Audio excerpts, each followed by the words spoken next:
Story 1. The Man Who Mowed at Midnight. It was the kind of neighborhood that sold itself on safety. Neatly trimmed hedges, pastel houses with picket fences, neighbors who waved every morning but never really knew one another. The kind of place where everyone watered their lawns at the same time, where streetlights clicked on right at dusk, and where the nights were quiet, or at least they were supposed to be. For Heather and David McMillan, moving to Sycamore Lane was supposed to be a fresh start. After years of city chaos, this sleepy cul-de-sac was paradise. Clean sidewalks, friendly neighbors, and a backyard big enough for their daughter, Lacey, to finally have a swing set. The first few weeks passed peacefully, until the night she first heard it. Heather was lying in bed when a faint buzzing reached her ears. At first, she thought it was the fridge or the distant hum of the streetlights outside. But as she listened, she realized it was rhythmic. Mechanical. A lawnmower. She rolled over, frowning at the glowing digits on the alarm clock. 12:47 a.m., David, she whispered, nudging her husband. Do you hear that? He grunted in his sleep, half awake. Hear what?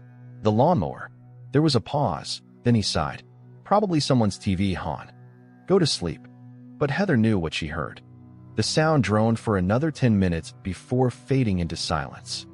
She tried to shake it off. Maybe someone couldn't sleep, or maybe a power tool left running, but unease gnawed at her stomach. No one mowed lawns at midnight. The next morning, while walking Lacey to the bus stop, Heather noticed him for the first time. Across the street, in front of a faded blue house, an old man stood motionless on his lawn. His clothes were outdated, plaid shirt tucked neatly into worn khaki pants, and his eyes were hidden behind thick, yellowed glasses. He stared down at the grass, hands resting on the handle of a rusty push mower. Heather smiled politely. Morning. The man didn't respond. He just stood there, perfectly still, as if he hadn't heard her at all. Later, she asked her neighbor, Joyce, about him. Oh, that's Mr. Corbett, Joyce said, lowering her voice. Lived here forever. His wife passed years ago. Keeps to himself, but he's harmless. Bit odd, though. You'll see him mowing at weird hours. Heather forced a chuckle. Like midnight. Joyce's smile faltered. You've heard him too? Heather nodded. Joyce leaned closer, voice dropping to a whisper. Just ignore it. Everyone does. It's better that way. The noise came again 3 nights later. This time, Heather went to the window. The moon hung low, casting silver light across the cul-de-sac. There he was, Mr. Corbett, pushing his mower slowly back and forth across the yard. But something was wrong. His lawn was already perfectly cut, yet he moved as if hypnotized, his back stiff, his head twitching in sharp, unnatural motions. And the mower, it wasn't plugged in. It wasn't gas-powered either. It was just moving. Heather's breath hitched as she realized the blades weren't spinning. The noise, that low mechanical hum, was coming from somewhere else, deep and distorted, like a recording of a mower being played backward. Then Mr. Corbett stopped mid-stride and turned his head directly toward her window. She dropped to the floor, heart racing, pressing herself against the wall. After a long moment, she peeked out again. The yard was empty. The mower sat abandoned near the hedge, silent. The next morning, she tried to convince herself she'd imagined it, that maybe the stress of the move was getting to her. But when she looked outside, she froze. Across the street, carved into the dew-damp grass, were lines, deliberate, almost artistic. They weren't mowing patterns. They were shapes. Symbols. Circles intersecting triangles, like cropped circles in miniature. Probably just kids, David said over breakfast. You know how they are. But Heather couldn't shake the image of Corbett's blank stare. That weekend, David took Lacey to a sleepover, leaving Heather alone. She made tea, curled up with a book, and tried not to think about the strange neighbor. Around midnight, a faint hum started again. Her pulse quickened. She walked to the window. Nothing. The street was empty. The hum grew louder. It wasn't outside. It was coming from inside the house. Heart pounding, she followed the sound through the hallway until she reached the back door. The mower's low growl seemed to echo from the yard. Slowly, she opened the door. Moonlight glinted on metal. Mr. Corbett stood in her backyard, pushing his mower across her grass. "Mr. Corbett," she called. He stopped but didn't look at her. "You're on my property," she said, voice shaking. "You can't." The mower's hum rose, drowning her out. Corbett's head jerked up, eyes glinting white in the dark. Then the mower fell silent. The stillness was deafening. Without warning, the old man turned and walked away, not toward his house, but toward the trees behind the fence. He disappeared into the shadows, leaving the mower behind. Heather slammed the door and called the police. By the time the officers arrived, Corbett's yard was dark, his house quiet. They found no footprints, no mower in her yard. "Probably kids," they said again. But Heather knew what she saw. The next morning, Corbett's house was boarded up. Joyce said the old man had been dead for years. Heather laughed it off, thinking Joyce was joking, but the woman's expression stayed grave. "He died out back," she said quietly. "Heart attack." They found him with his mower still running. No one's lived there since. That night, Heather couldn't sleep. Around 1 in the morning, she heard it again, the low hum, faint but unmistakable. She looked out the window. Corbett's lawn, overgrown for years, was freshly mowed. She stared in disbelief until movement caught her eye. The old man was there again, halfway across the street, pushing his mower slowly toward her house. The headlights of a passing car illuminated him for just a second. His skin wasn't skin at all, it was gray and dry, like old paper. His mouth hung open, and from it came the sound of the mower's engine, gurgling like a dying machine. Heather stumbled back from the window, whispering no, no, no. She grabbed her phone, hands shaking, but the line was dead. The hum grew louder, vibrating through the walls. Then, silence. She crept to the window once more. He was gone. But when she turned, muddy footprints trailed across the living room carpet, wide, with deep, jagged impressions. They led to the hallway, then stopped outside Lacey's door. Heather pushed it open. The bed was empty. The window wide open. The only sound was the faint, rhythmic buzz of a mower somewhere out in the dark, growing fainter and fainter, until all that was left was the whisper of blades through grass. When the police arrived hours later, they found no sign of Heather or her daughter. Only a freshly cut lawn, trimmed with surgical precision, and a rusted push mower sitting in the driveway, dripping with dew and something darker beneath it. The neighbors said the noise stopped after that night. But every few months, just as the moon wanes, someone new moves into the old McMillan house.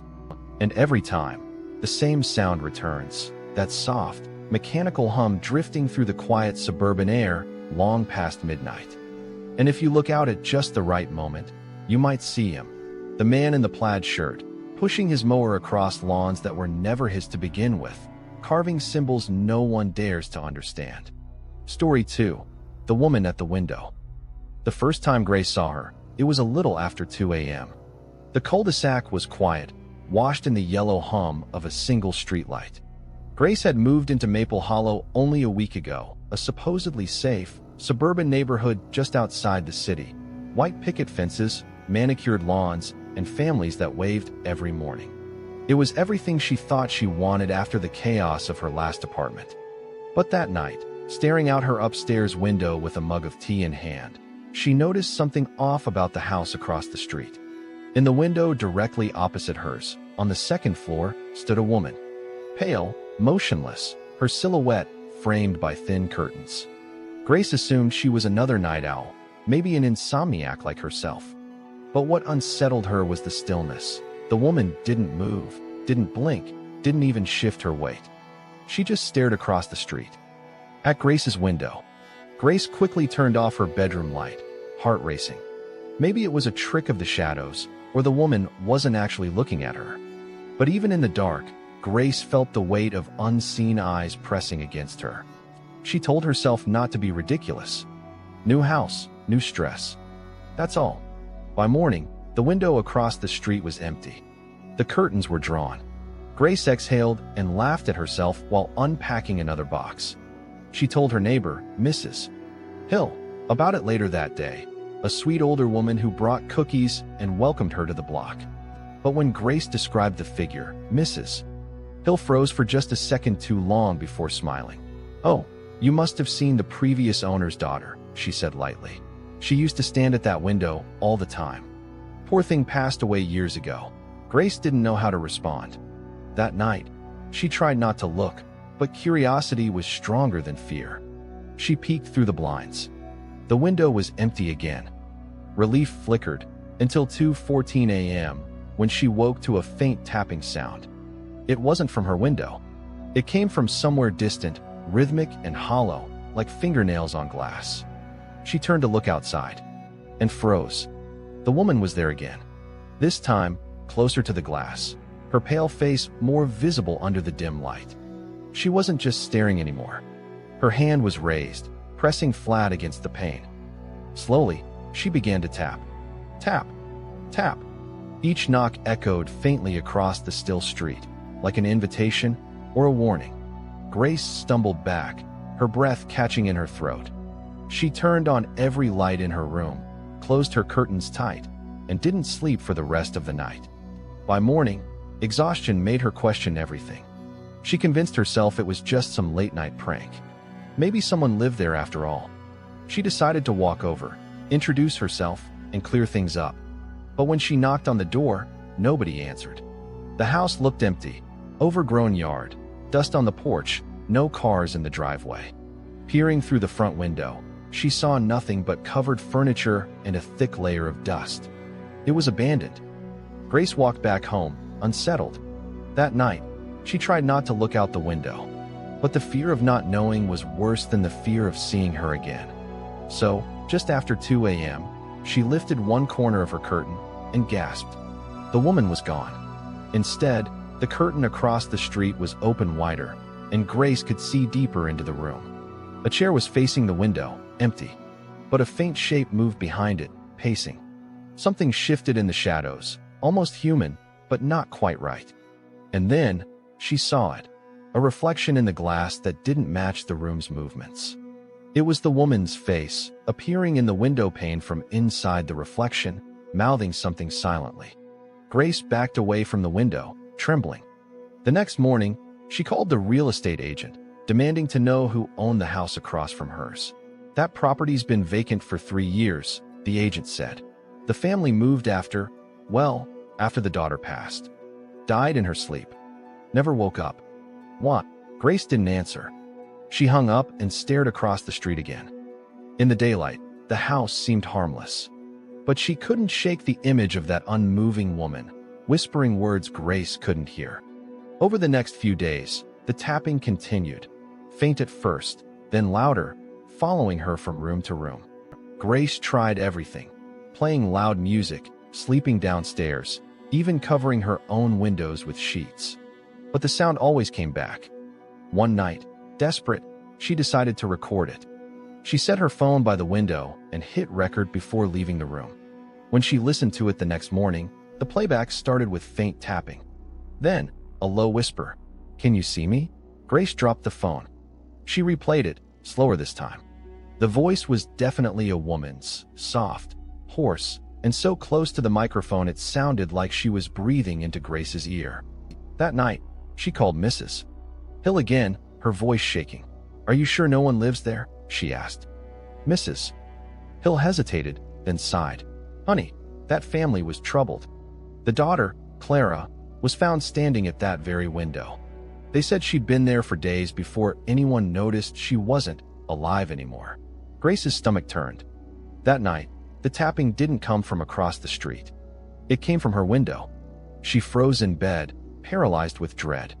The noise grew louder, slow, deliberate taps, as if someone was testing the glass. Then came the whisper. "Grace." The voice was right outside. Grace's breath hitched. She didn't move, didn't even blink. Slowly, she turned her head toward the window. A pale face stared back at her from the other side of the glass. Eyes white and unblinking, mouth curved in a too wide smile. Grace screamed and stumbled out of bed, knocking over her lamp. When she looked again, the window was empty. The next morning, her neighbor, Mr. Thompson, knocked on her door. "Everything all right last night?" he asked. Heard screaming. Grace tried to laugh it off, but she couldn't shake the image. "Just a nightmare," she said. That evening, She boarded up her bedroom window. She didn't care if it looked insane. But when she went downstairs to make tea, she saw movement through her living room window. A pale figure standing at the curb, watching her house. Grace called the police. When they arrived, there was no one there, but the officer looked uneasy. "Ma'am," he said, shining his flashlight across the street. "You're sure you saw her here?" Grace nodded. The officer frowned. "We used to get calls like this before. From the last tenants." That night, Grace didn't sleep.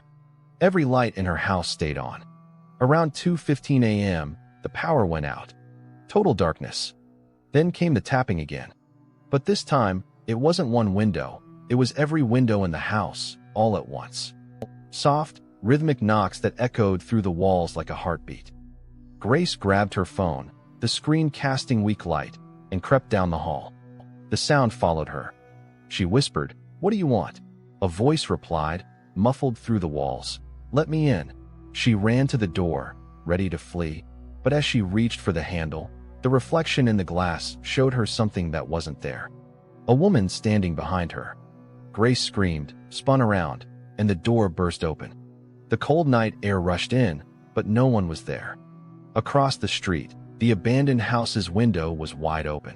Curtains billowed in the wind, and faintly, she heard laughter. Grace moved out 2 days later. The realtor listed the house again within a month. A young couple toured it one bright afternoon. "Such a friendly neighborhood," the wife said. "Look, honey, someone's watching from the window across the street." Her husband turned to look. A pale woman stood there, perfectly still, framed by the glass. She didn't blink. Story 3, The Yard Sale. It was one of those perfect suburban mornings. Blue sky, trimmed lawns, children riding bikes, and the hum of sprinklers clicking rhythmically along the sidewalks. Jenna hadn't planned to stop at the yard sale that morning. She was running late, coffee in hand, car keys dangling from her fingers. But the handwritten sign in red marker, "Yard Sale, Everything Must Go," caught her eye. It pointed toward a house at the far end of the cul-de-sac, one she'd never noticed before. It wasn't like the other homes in Maple Grove. Its paint was faded, shutters slightly crooked, and weeds poked up through cracks in the driveway. The tables out front were covered with the usual yard sale junk: porcelain dolls, old records, chipped dishes. But something about the scene felt off. The air around the place was heavy, like a room that hadn't been aired out in years. An elderly woman sat behind one of the tables, her posture stiff, her expression distant. "Morning," Jenna said politely as she approached. The woman nodded, but her smile didn't reach her eyes. "Everything's priced to sell," she said softly. "Everything must find a home today." Jenna smiled back awkwardly and began browsing. She picked through boxes of clothes, a stack of yellowed books, a small jewelry box. But one item caught her attention: a framed photograph sitting slightly apart from everything else. It was a faded picture of a family standing in front of the very same house. A man, a woman, and a little boy, maybe 6 or 7, holding a red balloon. The boy's smile looked forced, his eyes fixed on something outside the frame. "That's a nice photo," Jenna said. The old woman's voice tightened. "You can have it for free," she said. "Take it." Jenna blinked. "Oh no, that's okay. Take it," the woman repeated, this time with a strange urgency. Feeling uneasy, Jenna agreed. She placed the photo in her tote bag, handed over a few dollars for an old lamp she didn't really need, and thanked her. As she turned to leave, the woman called out, "Once something leaves this yard, it belongs to you. Remember that." The words lingered in Jenna's mind as she drove home. That night, as she unpacked her purchases, the framed photo slipped from her bag and fell to the floor. The glass didn't break, but when she picked it up, she noticed something she swore hadn't been there before. The boy in the photo was now looking directly at her, his head slightly turned, his eyes sharp and wide. Jenna froze. Maybe it was just a trick of the light, or she hadn't noticed before. Still, she placed the picture face down on her dresser. But when she turned off the light and got into bed, she thought she heard faint laughter. A child's giggle, soft and distant. She sat up. Her room was empty. The house was silent. Yet, somewhere near the dresser, she heard the sound again. A tiny breath of laughter, then the creak of a floorboard. Jenna turned on the lamp. The picture frame was now standing upright again, facing her bed. The next morning, she tried to shake it off. She'd been tired, that was all. But as she left for work, she glanced at the photo one last time. The boy's red balloon looked darker now, almost black. Over the next few days, strange things began to happen. Objects moved slightly from where she'd left them. Her cat hissed whenever it passed the dresser. At night, she would hear faint footsteps upstairs, even though she lived alone. One evening, she returned home to find her front door slightly open. Her heart raced as she stepped inside. Everything seemed in place, except the photo. It was now hanging on the wall above her couch. She didn't remember putting it there. Jenna took it down immediately and decided to return it. She drove back to the cul-de-sac, but the house was dark. The yard sale was gone. The driveway was empty, the tables vanished. She knocked on the door anyway. No answer. A neighbor watering his lawn looked over. "You looking for Mrs. Collins?" he asked. "Yes, she had a yard sale last week." The man frowned. "Mrs. Collins passed away 3 years ago." Jenna blinked. "No, that's impossible. I bought something from her. I talked to her." He shook his head. "House has been empty since her son disappeared." Jenna felt her stomach twist. Her son. The man nodded. "Little boy, 7 years old. They said he vanished one morning. Only thing left was his red balloon." That night, Jenna didn't sleep. She tried to throw the picture out, but each time she did, it somehow found its way back inside. Once in the kitchen, once on her nightstand, once propped against the bathroom mirror. The laughter grew louder every night. Then came the whispering. A child's voice, faint but clear. "Play with me." Jenna began researching the house's history. The Collins family had lived there for decades. The husband died of a heart attack. The son went missing a week later. The mother, Mrs. Collins, was found in her living room, sitting in front of a box of old toys, smiling at nothing. Jenna's hands trembled as she scrolled through the article. The accompanying photo of the missing boy matched the one in her frame perfectly. That night, she woke to the sound of something dragging across her floor. She reached for her phone, but the screen wouldn't turn on. Moonlight filtered through the window, just enough to reveal the small, dark outline of something standing at the foot of her bed. "A child.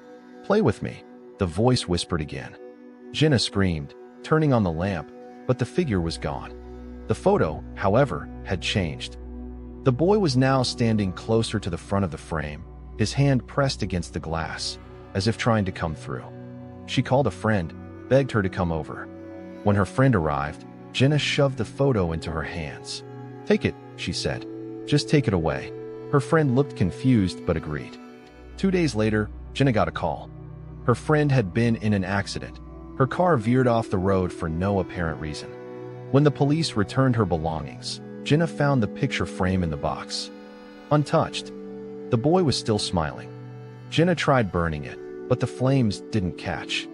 She buried it in her backyard, only to find it sitting on her porch the next morning. Wet with dirt, the glass cracked slightly, as if something inside had tried to claw its way out. The following week, neighbors reported hearing a child's laughter coming from Jenna's house at night, even though she had stopped answering the door. One evening, a neighbor saw her standing at the window, pale and motionless, holding a red balloon. When police entered her home days later, they found no trace of Jenna, only the picture frame sitting on her living room floor. Now, the photo shows 4 people instead of 3.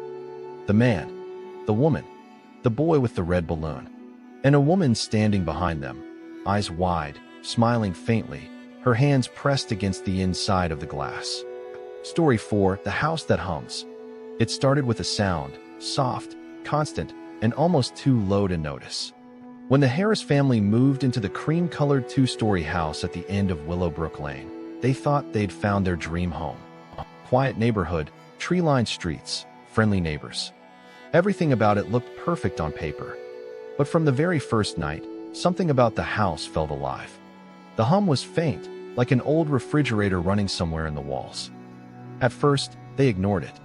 New houses made noises, pipes settling, wires buzzing, old wood creaking. But this was different. It wasn't random. It was rhythmic, almost like breathing. Jill Harris noticed it first. She was unpacking boxes in the living room when she heard it. A low, pulsing vibration that seemed to come from everywhere at once. The sound made the window panes tremble just slightly, like the heartbeat of the house itself. She called her husband, Mark. "Do you hear that?" she asked. He paused, listening. "Probably the AC. Don't worry, I'll check the vents later." But when he did, the sound wasn't there. It only came when Jill was alone. Their daughter, Emily, was the next to notice. She was 10, quiet, curious, and always humming herself when she played. But after a week in the new house, Jill realized Emily's tune had changed. It wasn't random anymore, it matched the sound. The same low, steady hum. "Where'd you learn that song, sweetie?" Jill asked one afternoon. Emily shrugged. "The house taught me." Jill laughed uneasily. "What do you mean?" Emily's face was serious. "It sings to me when I'm in bed. I just hum along." That night, Jill lay awake listening. The sound was faint at first, barely noticeable. Then it grew louder, vibrating through the floorboards, up the walls, until it felt like the whole house was purring. Mark was asleep beside her, snoring lightly. She nudged him. "Mark, it's happening again." He mumbled something incoherent and rolled over. Jill got up, walking barefoot down the hallway. The hum followed her, growing deeper the closer she got to the basement door. She paused, hand on the knob. The air felt heavy, almost electric. She opened the door. The sound stopped instantly. Silence rushed in so fast it made her ears ring. The basement stairs yawned down into complete darkness. Jill's breath quickened. She switched on the light, but the bulb flickered and went out. Something about that darkness felt wrong, like standing on the edge of a cliff at night. She shut the door and hurried back upstairs. The next morning, the hum was back. Only now it was louder. Over the next few days, strange things began to happen.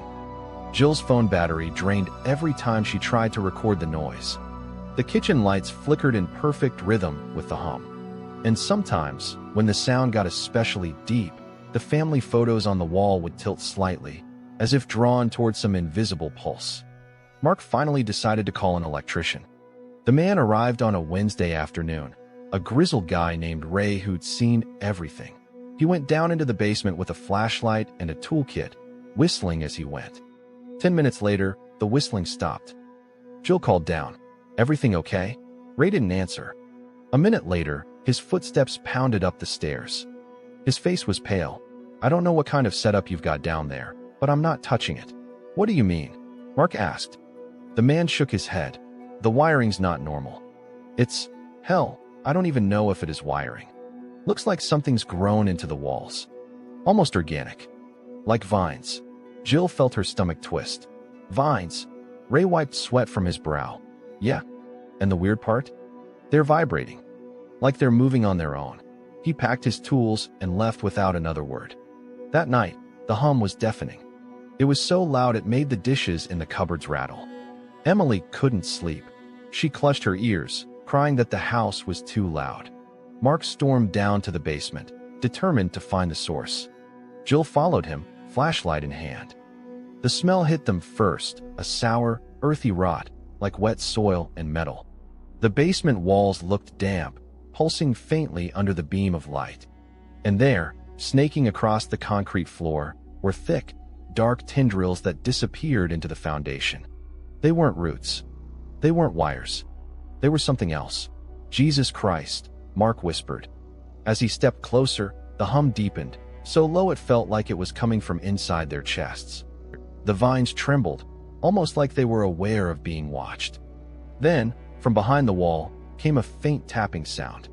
Tap, tap, tap. Jill froze. "Did you hear that?" It came again, 3 deliberate knocks, slow and steady. Then a voice. A child's voice, muffled and faint. "Help me." Mark stumbled back. "What the hell?" Jill's heart pounded. "Emily!" she screamed, sprinting upstairs. Her daughter was standing at the top of the staircase, eyes wide, humming softly. The same tune. "Sweetie, what are you doing?" Jill asked, trying to catch her breath. Emily's lips barely moved. "It wants to come out." The floor beneath Jill's feet began to vibrate violently. The hum turned into a roar, shaking the entire house. The lights burst one by one. Jill grabbed Emily, dragging her outside as Mark followed. They stood in the front yard, gasping for air. The house loomed behind them, windows flickering with an eerie yellow light. The sound was so deep now it made the air itself shudder. Then, just as suddenly, it stopped. Silence. Neighbors began to appear on their porches, staring. Mark ran back toward the front door, but when he touched the handle, he yanked his hand back, cursing. The metal was burning hot. Firefighters arrived an hour later, responding to reports of smoke. But when they broke through the door, the house was completely dark. No fire. No heat. Just a low vibration coming from deep within the floorboards. The Harises moved out the next morning. They left everything behind. The bank listed the property as uninhabitable, citing structural instability. But the next family that bought it didn't care. They renovated it, painted over the basement walls, and settled in. 2 months later, the new owners began to complain of headaches, of vibrations that wouldn't stop, of a faint humming that seemed to come from inside their bones. When inspectors came to investigate, they found something buried beneath the concrete foundation, an enormous, pulsing mass of fibrous tissue, still warm. No one could explain what it was. But sometimes, when the wind dies down on Willowbrook Lane, neighbors say you can still hear it. That low, steady hum, like the heartbeat of something waiting deep below the ground. Story 5, the cul-de-sac. The thing about cul-de-sacs is that they always look safe. They're the kind of places where kids ride their bikes in circles, neighbors water their lawns, and everyone waves when you drive by. That's exactly why the Peterson family chose Maple Circle, a neat little loop at the edge of town, with matching mailboxes and flower beds trimmed to perfection. When they moved in that June, everything felt perfect. The neighbors brought casseroles, the air smelled like barbecues, and their new house, number 7, sat right in the center of the curve, catching the golden light of every sunset. But it didn't take long for small things to feel off. The first night, after unpacking, Sarah Peterson stood at the window while her husband, Tom, carried in the last few boxes. The street was quiet. The lamps along the circle glowed a soft amber. But then she noticed something strange. Every single house had its blinds drawn tight. Not one window showed light from within. Early sleepers, Tom said when she pointed it out, laughing. But the next night, it was the same. And the next. No one ever opened their blinds. A few days later, they were invited to a welcome dinner at number 12, the Miller's house. The invitation was handwritten, slid under their door with no return address. That Saturday, they walked over just after sunset. Every house they passed looked identical. White siding, trimmed hedges, blinds drawn. When they reached number 12, the porch light flicked on before they even knocked. The door opened slowly. "Welcome," said Mrs. Miller, a woman in her 60s with a frozen smile and eyes that didn't blink enough. Inside, the dining table was already set. Every seat was filled except 2 at the end, waiting for the Petersons. They ate quietly. The food was bland and lukewarm, the conversation oddly rehearsed. When Tom asked what brought everyone to Maple Circle, the neighbors all smiled at once and said, "We like it quiet here." Their voices were flat, synchronized. It was around dessert when Sarah noticed something on the ceiling above the chandelier, a dark stain, circular, like water damage. But it wasn't spreading out, it was pulsing, faintly, almost like it was breathing. She blinked, and it was gone. Weeks passed. Tom got a job downtown, the kids started school, and Sarah tried to fit in. But Maple Circle had a rhythm she couldn't get used to. The street was always silent by 9 p.m., and every morning at exactly 6:33, every garage door opened at once. Cars backed out in perfect unison, headlights flicking on like synchronized soldiers. When she mentioned it to the mailman, he froze mid-step. "Maple Circle?" he said, lowering his voice. "They still got people living there?" "What do you mean?" But he just shook his head and hurried off. It was late August when she heard it for the first time. A low humming sound, barely audible, coming from outside their bedroom window. It wasn't mechanical, it was deeper, almost human. Tom was asleep, but Sarah crept to the blinds and lifted them slightly. Outside, the streetlights flickered. The neighbors were standing in a perfect circle around the cul-de-sac center, facing inward. None of them moved. Their shadows stretched unnaturally long beneath the lamps. Then, slowly, they began to hum. It was the same sound she'd been hearing, low, rhythmic, and somehow ancient. She couldn't understand the words, but she felt them in her bones. She ducked down, heart hammering. When she looked again, the street was empty. The next morning, she asked Tom if he'd heard anything. He didn't even look up from his coffee. "Sarah," he said, voice flat. "There's nothing wrong with the cul-de-sac." Something in his tone made her blood run cold. She stared at him. His eyes looked different. Wider. Duller. That evening, he didn't come home from work. She called his phone. No answer. She called the office. They said he hadn't shown up that day. By midnight, she was pacing the living room, whispering to herself. Then she heard the garage door. It opened on its own. Sarah grabbed a flashlight and went to the door connecting the garage to the kitchen. The light flickered. The air felt thick, heavy, like something was breathing inside the walls. She opened the door. Tom was standing there, covered in mud, barefoot. His shirt was torn, his eyes glassy. "Tom," she whispered. He smiled, a strange, slow curl of his lips that didn't reach his eyes. "We're staying," he said. "It's already begun." Then he turned and walked out into the street. Sarah followed him through the front door, barefoot, trembling. The cul-de-sac was glowing faintly. The neighbors stood in their perfect circle again, but this time, something was rising from the asphalt, a pulsating mass of dark, tar-like matter, stretching upward into a shape that almost looked human. Tom joined the circle. His feet sank into the black ooze without resistance. The neighbors began to hum again, louder, their voices blending into a sound that didn't seem meant for human ears. Sarah screamed and ran. But every house she passed was locked. Every door, every window sealed tight from the inside. She could see movement behind the blinds, figures standing still, watching. When she turned back toward her own house, her children were standing on the porch. Their faces were blank. "Mom," said Lily, her daughter. "Come join us." The humming rose to a deafening pitch. The streetlights flickered out, one by one. The next morning, Maple Circle was quiet again. A moving truck arrived just after dawn. A new family stepped out, a young couple with a baby in their arms. They smiled, looking around at the neat little houses, the tidy lawns, the peaceful silence. "Feels perfect," the husband said. From inside the drawn blinds of number 7, a faint humming began again.